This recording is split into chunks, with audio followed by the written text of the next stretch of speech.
Then we are going to generalize the formula when x is not equal to 0 to the case when x is replaced by the linear function ax plus b. Ln absolute ax plus b. The derivative will be 1 over ax plus b. And then the inner function ax plus b has the derivative a. Then we are going to multiply a. And the condition is ax plus b cannot be 0.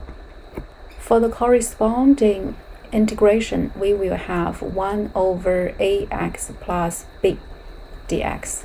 The result will be ln absolute ax plus b. Divide the result by a. Then we add c. The denominator ax plus b cannot be 0. Now let's focus on the application of these two differentiation formulas. For the first one, we are dealing with ln absolute of x. In the previous video, we have mentioned that it is a composite function with absolute x as inner function and ln as the outer function. But here we are going to treat it as a whole, as a basic function, since we have already known its derivative is 1 over x. For part A, we have ln absolute of 2x plus 1. For this, we can use the first formula. In this case, we are going to identify the inner function is 2x plus 1 and the outer function is equal to ln absolute of u. Then we are going to apply the chain rule. Then dy dx will be equal to dy du times du dx. Then for dy du, we are going to use the first formula. It is 1 over u, then times 2x plus 1.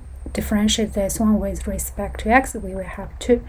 Then put 2 on the top and u will be replaced by 2x plus 1.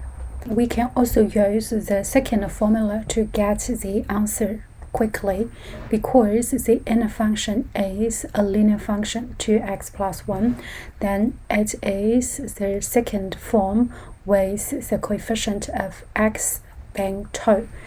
We will have dy dx equals 1 over the inner function 2x plus 1, then times the coefficient of x, which is 2. And then the result is 2 over 2x plus 1. Now we can see we have the same result. For part B, similarly, we can use the first formula or the second formula, since the inner function is a linear function as well. Now we just use the second formula, and the coefficient of x is -2. Then first we will have 1 over -2x plus 1, then times the coefficient of x, which is -2. Then we will have -2 over -2 plus 1. Let's move on to part C. We can only use the first formula. This is because the inner function is not a linear function, then we can't use the second formula. Now, when we use the first formula, we have to identify what is the inner function. So here we are going to let u be negative x squared plus 2x minus 5, and then outer function will be ln absolute of u. Then we can get derivative of each one first. Du dx is equal to -2x plus 2. Then dy du is equal to 1 over u. Just to use the first formula here. After that, apply the chain rule. Dy dx equals dy du times du dx. And then we have 1 over u times -2x plus 2. Now after that, we are going to put u back, and then 1 times the brackets we will put on the top, then denominator is negative x squared plus 2x minus 5.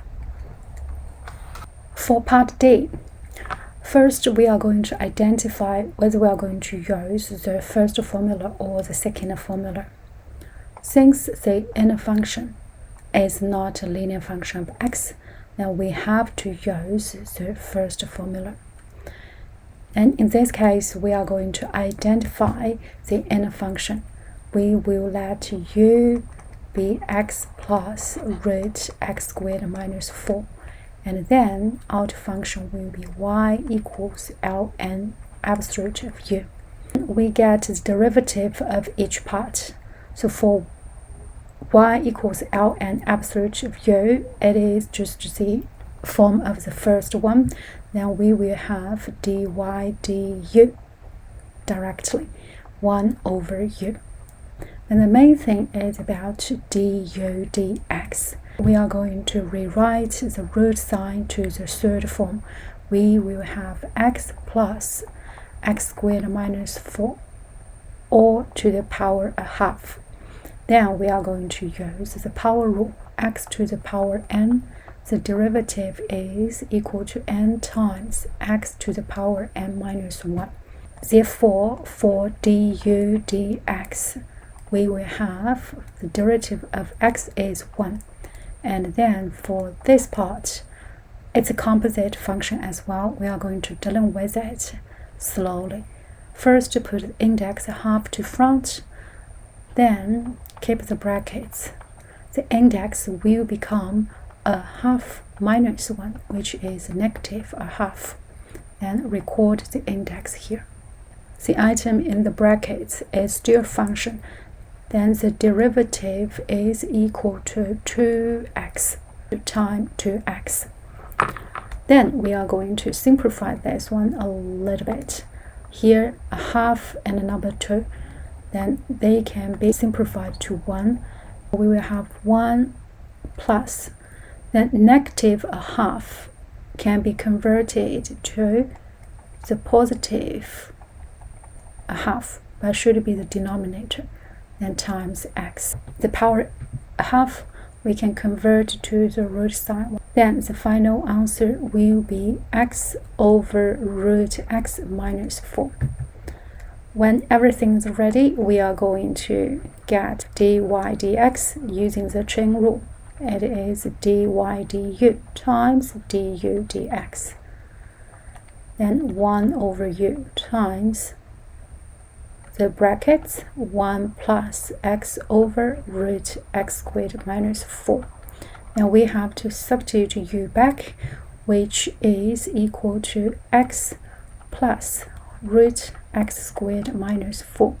Then for the brackets, we can convert this one with the same denominator, so x squared minus 4 root. Then on the top, we will have x squared minus 4, then plus x. So we can see the denominator of the first one and numerator of the second one, they are the same. Cancel them out, we will have the final answer, which is 1 over root x squared minus 4. But looking back at this question, it is pretty complicated. So in this case, it will be more efficient if we can do with the two derivatives separately. So here we calculate du dx here by using the power rule and also simplify it as well. Then we apply the chain rule.